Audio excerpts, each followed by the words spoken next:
Ravens, Flock, Ravens Nation, man. Flock Nation. Hey, yo. It's early in the motherfucker right now, yo. Y'all bear with me, man. Forgive me for my lack of energy right now. Again, it's early in the motherfucker, yo. But today is Friday, man.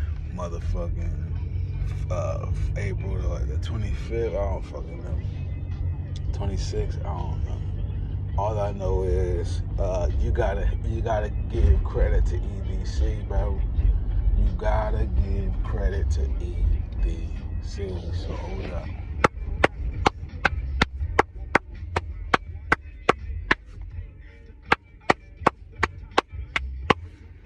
Gotta give it up for EDC, man. You know why?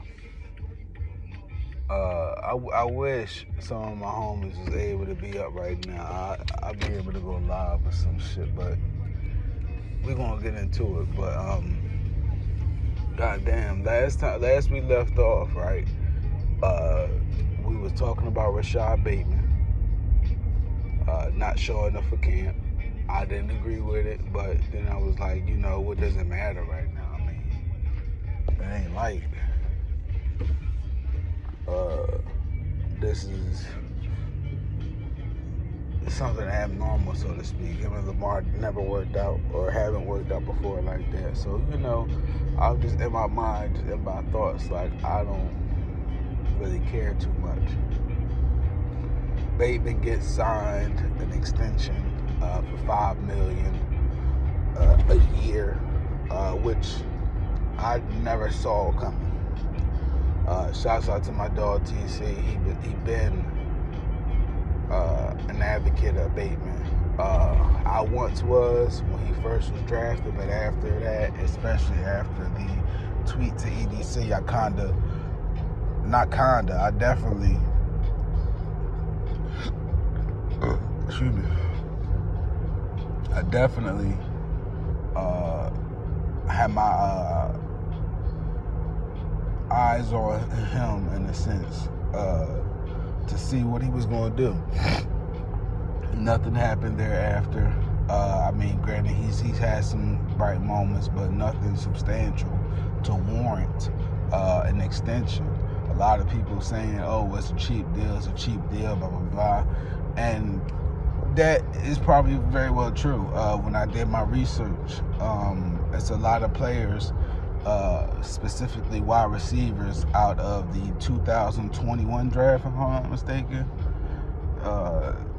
And Bateman class, at the pick he was picked. A lot of players haven't gotten an extension yet. So I understand the element of not feeling comfortable to have to pay him $14 million for the tag. Me personally, I'm not in his shoes, nor do I want to be. But me personally, I'm not sure if I would have signed a deal like that. Now I don't know. Now I don't know if it's like two voidable years or something. I don't know what the intricacies of the deal is, but just all in all, I just thought it was a shitty deal. But then again, I can't stress it enough. There's other players out his class that have not gotten an extension and are making less than that. So, you know, they did Bateman a solid by giving him an extra $4 million. The reason I'm saying an extra $4 million is, again, when I did the research, I came to find out that Nico Collins, a third-round draft pick, is making $1 million this year. They haven't had talks with him. He has expressed that he wants to engage in extension talks, but they haven't yet. And his stats is way better than Bateman. And again, he's only making $1 million base salary. So again, I understand the game plan behind keeping Bateman, but another situation, do I agree? No. But all that subsided once I started seeing what the draft was like. I started seeing early on offensive tackles getting picked every other draft pick or every 2 draft picks, it seemed like. Now, again, I wasn't hell-bent on any specific player, just on the strength. I just wanted them to be able to be game ready and contribute right away. A lot of tacklers that I noticed, at least 3 of them, the first 3 that was chosen, they all wore knee braces, which I found to be very strange, very odd, very concerning. But you know, those guys need support for their knees, but that's can't go without saying as well, is that potential injury issues. You know, shouts out to the Saints. The offensive tackle that they got looks like a stud. I'm happy for them.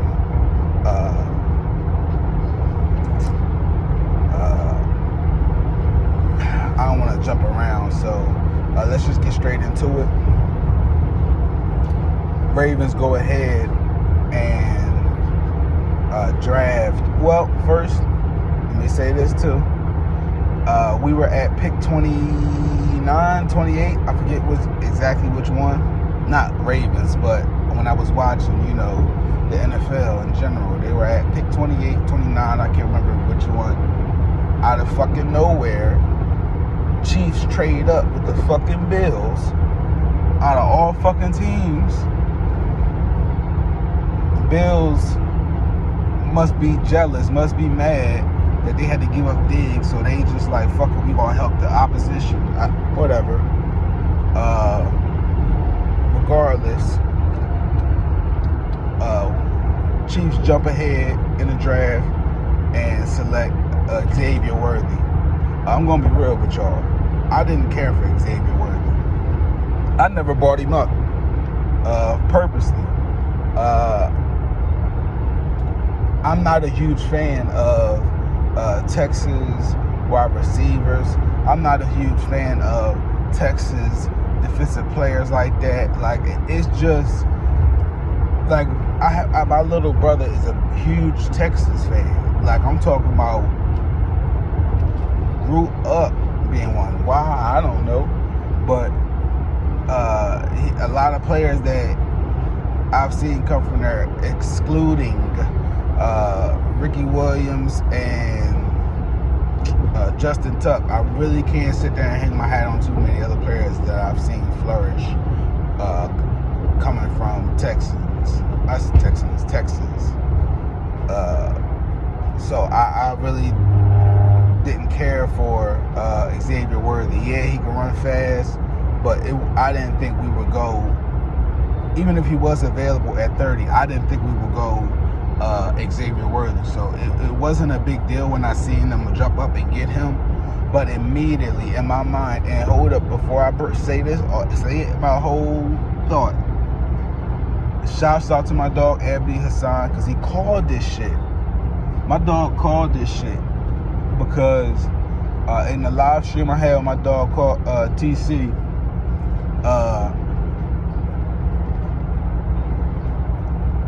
I had fucked up Wi-Fi. Y'all forgive me for that video, man. Next time I live, I gotta make sure I'm in the crib. That same scenario happened when I was live with my dog No Pad No Pencil Sports and Fresh and all them. So y'all forgive me for that one. Reason I'm saying so is because towards the end of the stream, when I finally was able to get back going with Wi-Fi, or connection, so to speak, the audio, for whatever reason, cut off, and which is crazy because I was literally having a conversation with Abby towards the end of the stream about, because he said, what about going corner in the first?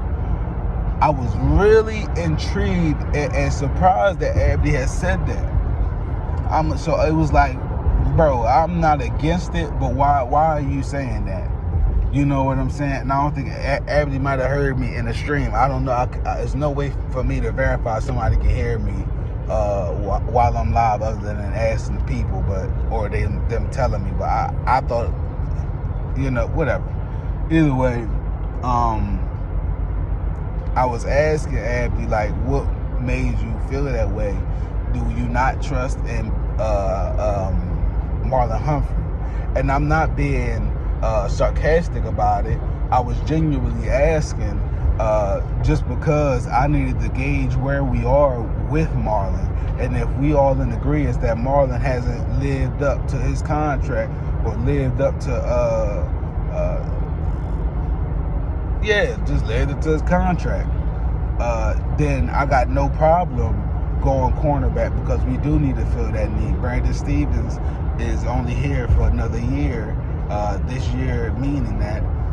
So it's a sense of who are we having to step in and also help us to defend.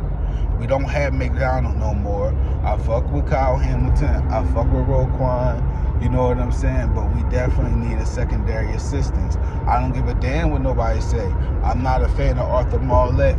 So, you know what I'm saying? I'm not trying to sit there and go out like that. So with the Chiefs jumping up, getting Xavier Worthy, for EDC to lock in and not be bullish. Yeah, you was bullish with Bateman, but not be bullish enough to say, you know what, I'm going to still go best player available, whatever the case may be. I immediately felt the sense of Chiefs was playing chess. Even if they didn't want Worthy, to me, it was a feeling of we don't need another element potentially being a threat to us if Ravens get him. So they got him. And to me, to see EDC literally pivot and stay locked in and say, I'm going to address what this team just did, whether he had that game plan in mind or not. Again, I didn't see that shit coming. So for him to have to change his thought process, again, I don't know if they had Wiggins as their real true first pick. It doesn't matter, it's irrelevant. But I'm saying that in regards to again, the move the Chiefs made. It was so sudden. Nate Wiggins, I believe that's his name. Forgive me if I'm butchering it. But dog, D-A-W-G, dog. Fast DB, got no problem getting physical. And what I love about this pick is two things: the individual and the science behind the pick.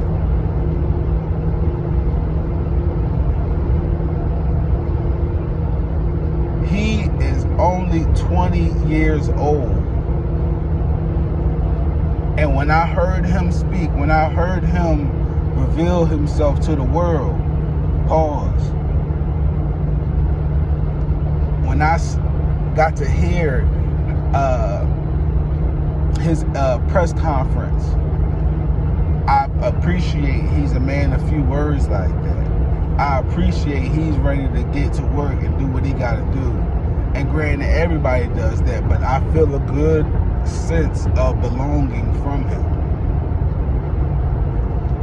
When I watch the film, very physical corner, exactly what we needed. Scrappy, don't give up on plays. When that ball in the air, he is in the air, motherfucker. You feel me? We need that. So I applaud EDC for that shit, man. A lot of people wanted to say defund the defense. A lot of people wanted to say we tired of investing into the defense. We need wide receiver. Yeah, I get it. But I'm from old school. no nothing move without the defense, man. They can try to do that agenda all they want. But if you got great defense, how can the offense score? I understand. Referees can get involved. I understand. The game is made easier for the offensive side of the ball. I understand. But there can still be legit defenses that can prove that theory wrong by simply rushing a QB, by simply having a no-fly zone, getting picks. And yes, the dude only got 3 picks in his collegiate career. He didn't play much like that. He played 2022, 2023, but other than that, his still time on the field was spotty. It wasn't like he was full-time starter and all that. But I don't care about none of that. I'm watching the film and what I've seen and the small doses of film that I've seen. Instincts is there. Height is there. Mental is there. No wasted movement. He can track the ball while it's in the air, just as good as the wide receiver. If the wide receiver jump, he jump, and he not just gonna stand there with motherfucking wacky, inflatable, flailing tube arms. Fucking Marlette. He gonna do what it needs to be done and fight for that fucking ball. I love it. Love the pick, yo.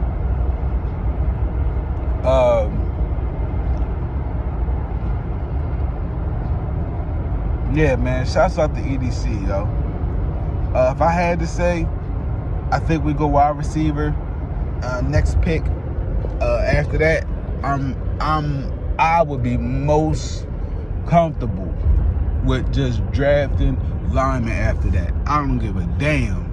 It could be offensive linemen the rest of the draft. I don't care. But I feel like we got a piece that can come in and contribute immediately and be a factor for us. A lot of wide receivers was leaving early on.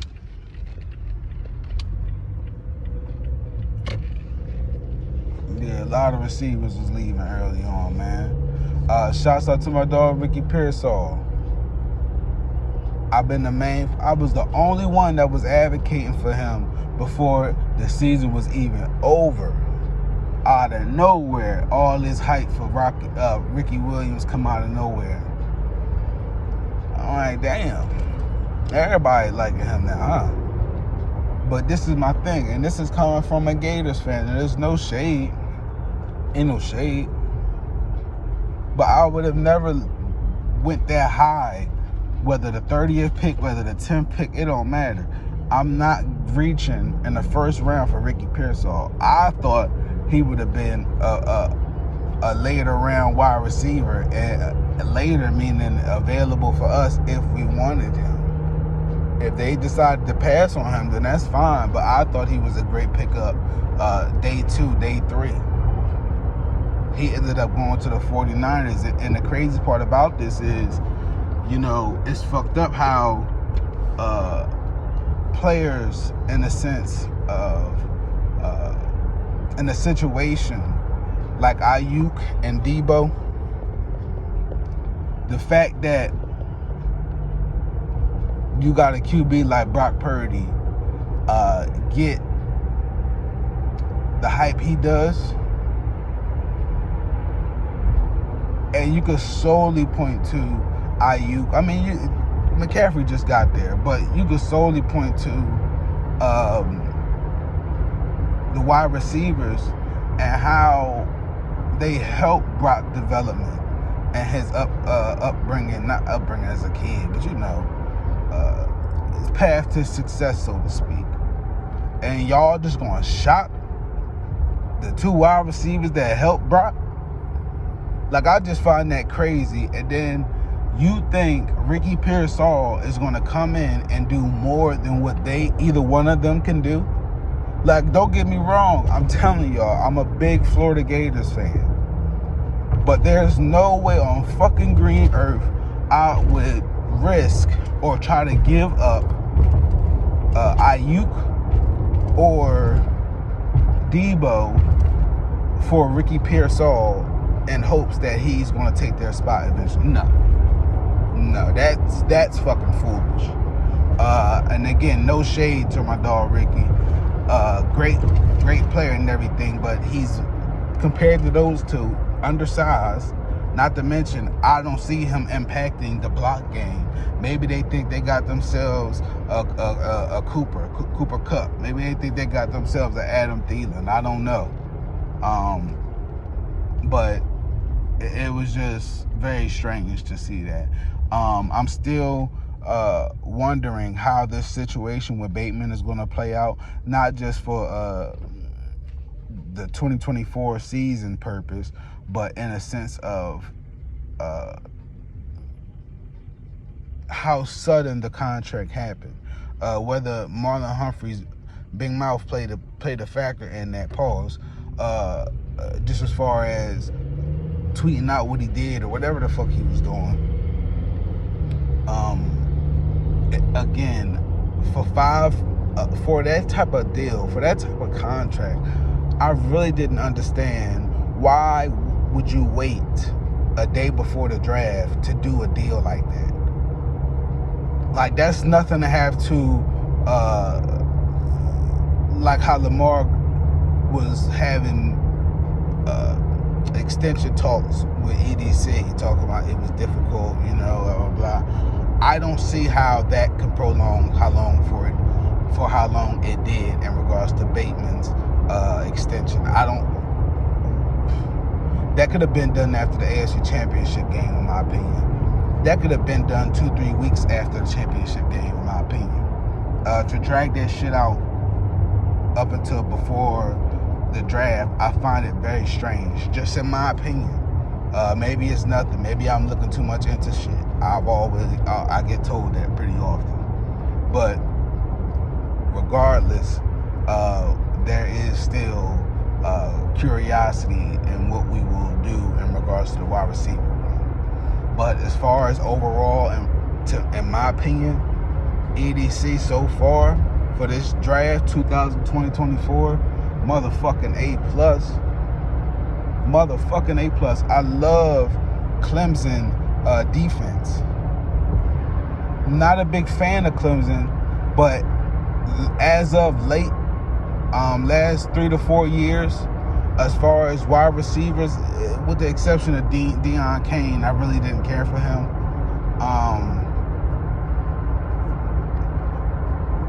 I see a lot of potential in their players that go to the NFL.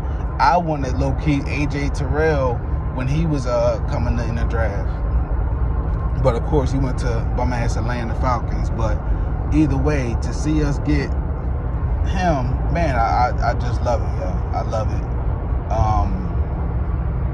Man, I think we got something great on our hands.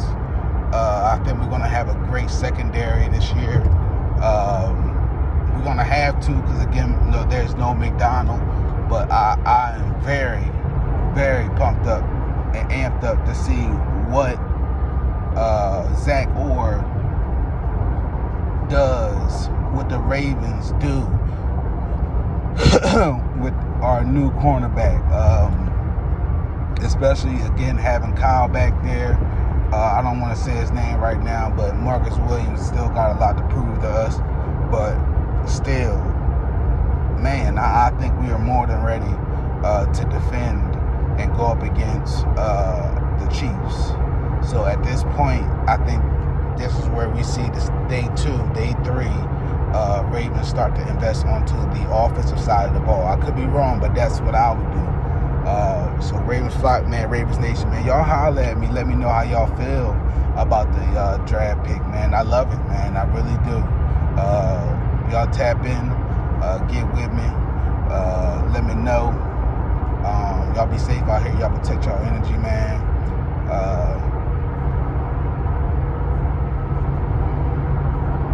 yeah, I'm gonna keep it light right now. Again, it's early in the morning, so I don't want to bring no heavy shit on here. Nothing bad or nothing like that. I'm just saying I don't want to touch on no other topics, football related or not. It's too early right now. But yeah, I'm gonna holler at y'all on the next one, man, real soon. Hopefully, I'll be able to go live with one of the homies soon. I wish I would have did it last night, but it got so late with that draft pick shit. But yeah, man, I'm gonna holler at y'all, yo. I'm out.